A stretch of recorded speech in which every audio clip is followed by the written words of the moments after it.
Writer special సిరీస్లో భాగంగా విరించి గారి కథ అమ్మా నన్ను మన్నించు వినబోతున్నారు. కథలోకి వెళ్ళబోయే ముందు ఇప్పటిదాకా ఛానల్ని ఇంకా సబ్స్క్రైబ్ చేసుకోని వారు దయచేసి వెంటనే సబ్స్క్రైబ్ చేసుకోండి. ప్రపంచంలో చెడ్డ భార్య, చెల్లి, కూతురు ఉండొచ్చు, కానీ చెడ్డ తల్లి ఉండదట ఎవరికైనా. తల్లి బిడ్డని కొట్టినా, తిట్టినా వాడి శ్రేయస్సుకే గాని ద్వేషంతోనూ పగతోనూ కాదుగా. డాక్టర్ ఇంజెక్షన్ మన మీద కోపంతో ఇస్తాడా? అమ్మ ఔన్నత్యం గురించి ఎన్ని కథలు కవితలు రాలేదు. అంతటి గొప్ప అమ్మ, నాకు జన్మనిచ్చిన అమ్మ ఈరోజు చావు బతుకుల మధ్య కొట్టుమిట్టాడుతోంది. ఇంటెన్సివ్ కేర్లో ఒంటరిగా మృత్యువుతో పోరాడుతోంది. నిశ్శబ్దంగా, నిస్సహాయంగా బయట నిలబడ్డం మించి తనేం చేయలేకపోతున్నాడు. రోజూ 10,000 కట్టడం, ఆవిడ్ని హింస పెట్టడం కాదు. డాక్టర్ని సరిగ్గా కనుక్కోండి పరిస్థితి ఏమిటో. సుధ ఉదయం నుంచి ఒకటే గొడవ. సరేలే అన్నాడు, కానీ తనకు కాలు చెయ్యి ఆడడం లేదు. చిన్నప్పటినుంచి అమ్మ తననెలా పెంచిందో పదే పదే గుర్తుకొస్తోంది. ఓ అన్నకు, అక్కకు, చెల్లెలకి, తమ్ముడికి మధ్యన పుట్టాడు తను. అటు అన్నలా పెద్దరికం లేదు, తమ్ముడిగా గారాబం లేదు. అయినా ఏ చీకు చింత లేదు. ఆ పల్లెటూర్లో ఏటిగట్టున తన బాల్యం ఆడుతూ పాడుతూ గడిచిపోయింది. నాన్న ఓ చిన్న భూస్వామి. నాన్న ఆ 5 ఎకరాల మాగాణిలో పండి పండక ఎన్ని యాతనలు పడ్డా తమకే లోటు రానిచ్చేవాడు కాదు. తమందర్నీ కష్టపడి చదివించాడు. అమ్మ ఏనాడు నాన్న మాటకు ఎదురు చెప్పి ఎరుగదు. మండువా లోగిలి దాటి అమ్మ వీధి మొహం చూడ్డం తనేనాడూ చూడలేదు. నాన్నంటే అందరికీ భయం. ఆ ఊళ్ళో నాన్న ఒక్కడికే హంబర్ సైకిలు, దానికి డైనమో లైటు ఉండేవి. నాన్న సైకిల్ బెల్ వినిపిస్తే చాలు, ఎక్కడి వాళ్ళం అక్కడ గప్చుప్. కొడుకులకు, కూతుళ్లకు అందరికీ పెళ్ళిళ్ళు చేశాక ఇక తను వచ్చిన పని అయిందనుకున్నాడేమో. ఓ రాత్రి అనాయాసంగా దైవ సాన్నిధ్యాన్ని పొందాడు. జన్మని జీవితాన్ని ఇచ్చిన నాన్న పోయే నాటికి జ్ఞానాన్ని మించి తమకేం మిగల్చలేదు. ఉద్యోగరీత్యా తలో ఊళ్ళో స్థిరపడ్డా అమ్మ మాత్రం తన దగ్గరే ఉండడానికి ఇష్టపడేది. పెద్ద కొడుకు దగ్గరికెళ్ళినా, చిన్న కొడుకు దగ్గరికెళ్ళినా ఓ నెల్లాళ్ళుండి వచ్చేసేది. వాళ్లవి పెద్ద కుటుంబాలు కావడంతో పాటు తనకక్కడ సౌకర్యంగా ఉండకపోవడం ఒక కారణమైతే, తన స్వభావం మరో కారణం. ఇంకో కారణం సుధ. తనైనా ఎప్పుడైనా అమ్మని విసుక్కున్నాడేమో కానీ సుధ అమ్మకు సకాలంలో అన్నీ చూసుకునేది. 85 ఏళ్ల వయసులో కూడా తెల్లవారుజాము 4 గంటలకు అమ్మ లేచి స్నానం చేసి దైవ నామస్మరణ చేసేది. ఉదయాన్నే లేచి అమ్మకు ఫిల్టర్ కాఫీ తనే కలిపిచ్చేవాడు. దానికే అమ్మ ఎంతో మురిసిపోయేది. తను కొంతకాలంగా అమ్మను గమనిస్తూనే ఉన్నాడు. ఈ మధ్య అమ్మ సరిగా ఆహారం తీసుకోవడం లేదు. వయసు రీత్యా ఆకలి లేదేమో అనుకున్నాడు తను. నాకు సహస్ర పూర్ణచంద్ర దర్శనం అయిపోయిందిరా, ఇక నేను ఎంతో కాలం బతకలేనురా అంటూ ఉండేది అమ్మ. తాతయ్య 96 ఏళ్ళు బతికాడు, నువ్వేం కంగారు పడకు, ఇంకో 10 ఏళ్ళు గ్యారంటీ అంటుండేవాడు తను. అమ్మకు ఈ మధ్య ఏం తిన్నా కడుపులో నొప్పితో బాధపడుతోంది. అమ్మను నగరంలో పెద్ద డాక్టర్లందరికీ చూపించాక ఆఖరికి డాక్టర్ రావుగారి ఆసుపత్రిలో చేర్పించడం జరిగింది. ఏనాడు ఎవరి చేత చాకిరీ చేయించుకోని అమ్మకు అప్పుడే మొదటిసారిగా సేవ చేసే అవకాశం తనకొచ్చింది. రాత్రి పగలు పక్కనే ఉండి అమ్మకు సేవలు చేస్తూనే ఉన్నాను. రకరకాల పరీక్షలతో 4 రోజులకే అమ్మ మరీ నీరసించిపోతే తనే అమ్మ మంచం మీద మలమూత్రాదులు పట్టేవాడు. ఓ 4 రోజులకు అన్న, అక్క, తమ్ముడు, చెల్లెలు అందరూ వచ్చారు. అప్పట్నుంచి హడావుడి మొదలైంది. వచ్చిన మిత్రులు, బంధువులు నగరంలోని పెద్ద కార్పొరేట్ హాస్పిటల్లో జాయిన్ చేయమని, త్వరగా కోలుకుంటారని సలహానిస్తున్నారు. డాక్టర్ రావుగారిని అడిగి, సార్, అమ్మ పరిస్థితి ఏమిటి? ఏదైనా కార్పొరేట్ హాస్పిటల్లో జాయిన్ చేయమంటారా అన్నాడు తను. అమ్మగారు హెయిటస్ హెర్నియాతో బాధపడుతున్నారు. ఎక్కడికెళ్ళినా ఇదే ట్రీట్మెంట్. ఈ వయసులో ఆపరేషన్ చేసి ఆవిడ్ని హింసించడమే కానీ ఉపయోగం లేదు అన్నారు డాక్టర్ రావు గారు.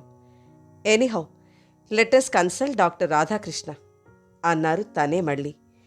కన్న తల్లికి సేవ చేస్తున్నాననే తృప్తి తనకు మిగిలింది. ఎప్పుడూ బిజీగా ఉండే తను అమ్మ పక్కన కూర్చుని కబుర్లు చెప్తున్నాడు.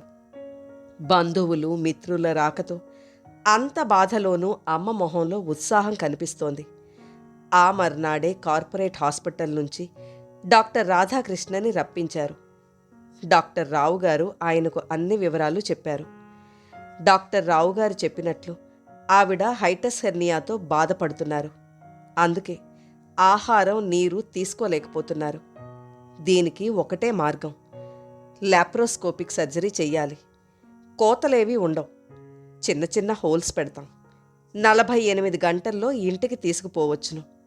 మీకు ఓకే అయితే రేపు ఉదయం కార్పొరేట్ హాస్పిటల్లో జాయిన్ చేయండి అన్నారు. ల్యాప్టాప్ ఓపెన్ చేసి ఆపరేషన్ ఎలా చేస్తారో, ఎంత చిన్నదో చూపించారు. తామంతా మంత్రముగ్ధులయ్యాం. ఇంత చిన్న ఆపరేషన్కు భయమెందుకు, రేపే జాయిన్ చేద్దాం అన్నాడు తమ్ముడు. అందరూ తలూపారు. నాకైతే మనస్కరించడం లేదు. అయితే వేరే మార్గం లేదు. ఆ మర్నాడు అంబులెన్స్లో తీసుకెళ్లి అమ్మను కార్పొరేట్ హాస్పిటల్లో జాయిన్ చేశాం. వద్దురా నాన్న, నన్నింటికి తీసుకుపోండి అంటోంది అమ్మ. అమ్మా, ఇది పెద్ద హాస్పిటల్, మంచి డాక్టర్లుంటారు. 2 రోజుల్లో హాయిగా ఇంటికి పోదాం అక్కయ్య అంటోంది. కన్నా, నువ్వెక్కడికి వెళ్ళొద్దురా, నా దగ్గరే ఉండు. అమ్మ తన చెయ్యిని గట్టిగా పట్టుకుంది. నేనెక్కడికి వెళ్ళను, నీ దగ్గరే ఉంటాను, నువ్వు ధైర్యంగా ఉండు అన్నాడు తను. మొదట ఎమర్జెన్సీ వార్డులోకి తీసుకెళ్లారు. అక్కడ డాక్టర్సు నర్సులు హడావుడిగా తిరుగుతున్నారు. ఎవరి పనులు వాళ్ళు చకచకా చేస్తున్నారు. మీరు మొదట 20,000 కట్టి అడ్మిషన్ నోట్ తీసుకురండి అంటూ ఎమర్జెన్సీ వార్డు ఇన్ఛార్జ్ చిన్న కాగితం తన చేతిలో పెట్టాడు. తను వెంటనే వెళ్ళి డబ్బు కట్టి రసీద్ తెచ్చాడు. ఈలోపు అమ్మను ఐసీయూలో పడుకోబెట్టారు. ముక్కుల్లో, నోట్లో, చేతులకు, కాళ్లకు ఏవేవో తగిలించారు. సెలైన్స్, ఆక్సిజన్ వగైరా ఎక్కిస్తున్నారు. ఇంతలో డాక్టర్ రాధాకృష్ణ వచ్చారు. అమ్మను పరీక్షించి డ్యూటీ డాక్టర్తో మాట్లాడారు. ఇవ్వవలసిన మందులు రాసిచ్చారు. She will be all right, don't worry తనతో చెప్పి హడావుడిగా వెళ్ళిపోయారు. మీరు బయట రిసెప్షన్ దగ్గర కూర్చోండి, అవసరమైతే పిలుస్తాం సిస్టర్ చెప్పింది. ఇక అటెండెంట్స్ పేషెంట్ను చూసేది సాయంత్రం 5-6 మధ్య మాత్రమే. అమ్మను ఒంటరిగా ఇంటెన్సివ్ కేర్లో వదిలి రావాలంటే బాధగా ఉంది. ఆమెకు మనుషులు మాటలు కావాలి. అమ్మా, ఇక్కడే ఉంటాం అని చెప్పి బయటకొచ్చాం. అందరం ఉదయం కాఫీ తాగాం. మళ్ళీ ఏం తినలేదు. మధ్యాహ్నం భోజనం వేళయింది. ఒక్కొక్కళ్ళు ఉండలేక క్యాంటీన్కి పోయి వస్తున్నారు. అమ్మ భోజనం చేసి 2 రోజులయింది. తనకు భోజనం చేయబుద్ధి కాలేదు. ఇంతలో మెడిసిన్స్ కావాలని ఫార్మసీలో 20,000 కట్టమని కబురు. హుటాహుటిన వెళ్ళి డబ్బు కట్టి వచ్చాడు తను. అవసరమైనప్పుడు ఐసీ వాళ్ళు మెడిసిన్స్ డ్రా చేసుకుంటారట. సాయంత్రం 5 అవగానే అందరం ఇంటెన్సివ్ కేర్ దగ్గరికి వెళ్ళాం. ఒకళ్ళ తర్వాత ఒకళ్ళు అమ్మను చూసొస్తున్నాం. ఆఖర్న తను వెళ్ళాడు. తనను చూడగానే అమ్మ కళ్ళలో వెలుగు కనపడింది. అయినా అమ్మ మాట్లాడే పరిస్థితిలో లేదు. అమ్మ తల మీద చెయ్యి వేసి నిమిరాను. ఒక్క 2 రోజులు ఓపిక పట్టు, తగ్గిపోతుంది, వెళ్ళిపోదాం అన్నాడు తను. అమ్మ ఏదో మాట్లాడబోయింది. మాట రాలేదు. ఏదో సౌజ్ఞ చేయడానికి ప్రయత్నించింది. అర్థం కావడం లేదు. ఇంతలో టైం 6 అవడంతో ఐసీలోంచి బయటకు రాక తప్పింది కాదు. 2 రోజులకు అమ్మ పికప్ అయినట్లు కనిపించింది. కళ్ళు తెరిచి చూస్తోంది. కాస్త నెమ్మదిగా మాట్లాడగలుగుతోంది. మందులు తీసుకొని ఐసీయూలోకి వెళ్ళగానే తన కేసు చూసింది. అమ్మ కాస్త కోలుకున్నందుకు ఆనందంగానే ఉంది. దగ్గరగా వెళ్ళి అమ్మను పరిశీలనగా చూశాను. అమ్మ చేతులంతా సూదులు గుచ్చిన ఆనవాళ్లతో వాచిపోయాయి. 2 చేతుల వేళ్లు బెడ్కు చిన్న గాజు క్లాత్తో కట్టేశారు. తనకు చాలా బాధ అనిపించింది. సిస్టర్, ఇంచుమించు అరిచాను. సిస్టర్ వచ్చింది. ఏంటిది? సార్, ఆమె అన్నీ పీకేసుకుంటున్నారు. మళ్ళీ మళ్ళీ అమర్చాలంటే ఆమెకే ఇబ్బంది కదా సార్. నర్స్ నెమ్మదిగా చెప్పింది. మరి మీరెందుకున్నారు? ఆమె ఇవన్నీ పీకేసుకోకుండా చూడ్డానికే కదా. ఆ చేతులు కట్టేయడం ఏమిటి ఆటవికంగా? కోపాన్ని కంట్రోల్ చేసుకుంటూ అన్నాడు తను. ఆమె కట్లు విప్పేసింది. అమ్మ కళ్ళ నుంచి నీళ్లు చెంపల మీదుగా కారుతున్నాయి. అమ్మా, నేనున్నాను, నీకేం పర్వాలేదు అన్నాడు తను. 4 రోజులైందిరా కన్నా, అన్నం తిని ఇంటికెళ్ళి అన్నం తిని మళ్ళీ వద్దాం. అమ్మ ఒక్కొక్క మాట నెమ్మదిగా అంటోంది.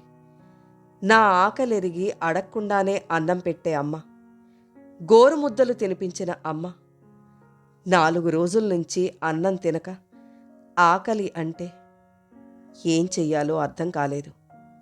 ఒక్కరోజు ఓపిక పట్టమ్మా, రేపు వెళ్దాం అన్నాడు తను. అమ్మ నాకేసి దీనంగా చూసింది. నాన్న, నేను బతకనురా అంది. ఛ, అలా అనుకు. ఇది చాలా పెద్ద హాస్పిటల్. ఇక్కడ చాలా పెద్ద డాక్టర్స్ ఉన్నారు. నీకేం భయం లేదు. అమ్మకు ధైర్యం చెప్తున్నానే కానీ నాకు భయంగానే ఉంది. ఆ వయసులో ఆవిడకు ఆపరేషన్ అని చెప్తే ముందే ఆవిడ గుండె ఆగిపోతుంది. అమ్మ తన చెయ్యి పట్టుకుంది. ఓ 10 రూపాయలు ఇవ్వరా అంది. ఎందుకమ్మా అన్నాడు తను ఆశ్చర్యంగా. నర్సుకివ్వాలి. రాత్రి నాకు మోషన్ అయితే ఆమె తీసింది. అమ్మ ఎవరికీ రుణపడదలుచుకోలేదు. సరే, నేనిస్తాలే అన్నాడు తను. నాకివ్వరా, నేనిస్తాను. అమ్మ తన చెయ్యి గట్టిగా పట్టుకుంది. పక్కనే ఉన్న సిస్టర్ నవ్వుతోంది మా అమ్మగారి చాదస్తం చూసి. జేబులోంచి 10 రూపాయలు నోటు తీసి అమ్మ బెడ్ మీద పెట్టాడు తను. అమ్మ ఆ 10 రూపాయలు తీసుకొని సిస్టర్కిచ్చింది. సిస్టర్, వద్దు మామ్మగారు అంటూ నవ్వుతూ తీసుకుంది. థ్యాంక్ యూ మామ్మగారు అంది. అమ్మ కళ్ళలో ఆనందం. ఆ 10 రూపాయలతోనే అమ్మతో తనకు రుణం తీరిపోతుందని తెలియదు. ఆ మర్నాడు ఉదయం అందరం ఐసీ దగ్గరికి వెళ్లేప్పటికీ అమ్మను ఆపరేషన్ థియేటర్లోకి తీసుకెళ్ళిపోయారు. అందరం ఆపరేషన్ థియేటర్ బయటే కూర్చున్నాం. సుమారు 4 గంటల తర్వాత డాక్టర్ ఆపరేషన్ థియేటర్ నుంచి బయటకొచ్చాడు. తను దగ్గరకు వెళ్ళి విష్ చేశాడు. ఆపరేషన్ పూర్తయింది. వెంటిలేటర్ అమర్చాం. 2-3 గంటల తర్వాత తీసేస్తాం, ఓకే అన్నారు doctor Radhakrishna. How is the patient doctor? She is all right, okay అంటూ డాక్టర్ వేగంగా వెళ్ళిపోయాడు. ఓ పావుగంట పోయాక అమ్మను ఆపరేషన్ థియేటర్ నుంచి తీసుకొచ్చి ఐసీలో పెట్టారు. అమ్మ స్పృహ లేకుండా ఉంది.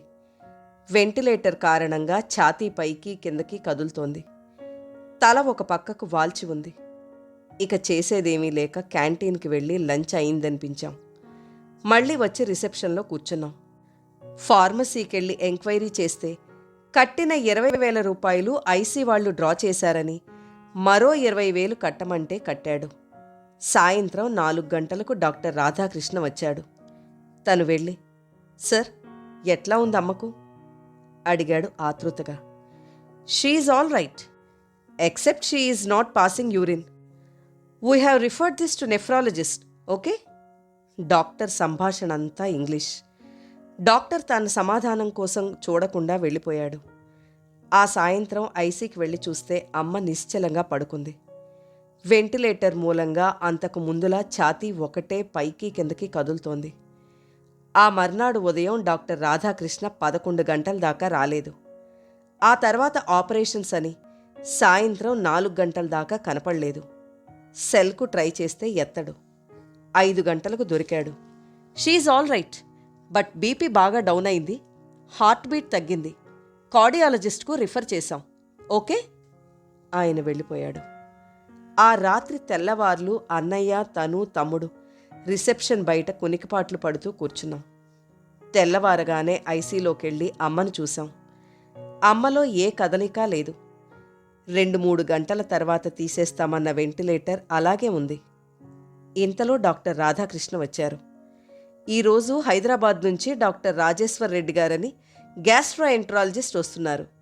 ఒకసారి ఆయనకు చూపిద్దాం, ఓకే అన్నాడాయన. ఎందుకు సార్? మెడికల్గా కొన్ని కాంప్లికేషన్స్ ఉన్నాయి, అందుకని. ఓకే. ఆయన యథాప్రకారం హడావుడిగా వెళ్ళిపోయారు.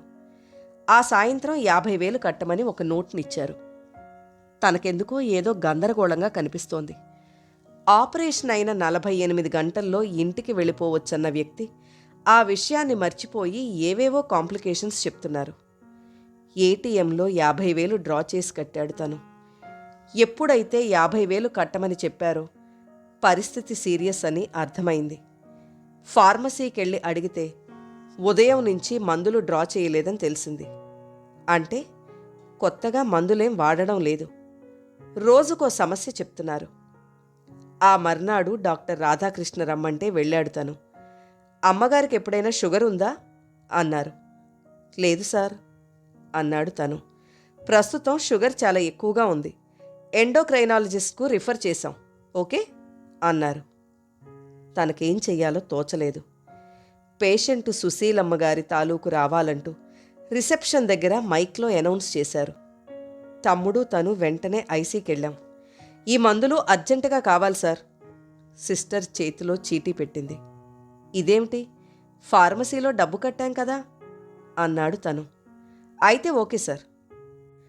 ఇంతకీ పేషెంట్ కండిషన్ ఎలా ఉంది అన్నాడు తను ఆతృతగా.